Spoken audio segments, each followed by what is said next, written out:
imi dzimunguwa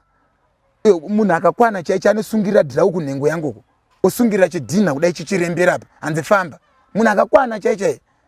ane utsinye makasungirwa kudaro chichakaita ndakabva ndapera simba ndibva ndadonha pekutanga paya ndambozvitaura ndainyara kuzvitaura pasocial media kuti ndinofumuka but handifumuke ndichitaura chokwadi chavaindita saka ichiri kushanda here pandikapera pawa ndichidonha ndopavakanatsoita pawa rekundirova manje because handisisina kana simba ndasina na pawa kaini ndakarova tsoka idzi kusvika vanhu vanita kwetse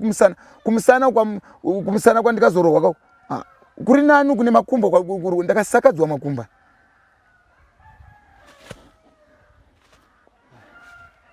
avaite vanhu mukadzi wenyu akazvitora sei kutambura kwamuri kutaura aiva ariko kuchipatara achizviona mukatarisa zvimwe zvaimushungurudza ndezvekuti ndaipedza ndatomudzikisa kuti aiwa dhondiwarama mwana zvinopera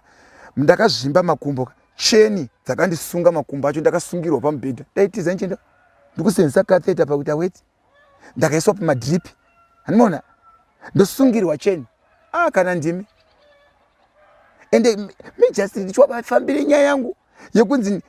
ndanetsana nemapurisa hanzi ndaandamaina mapurisa iyoyo ishwa mijasti twabve kukoti kuya kunoitira koti muwadhi hanzi ndambona makoti emunhu akadaro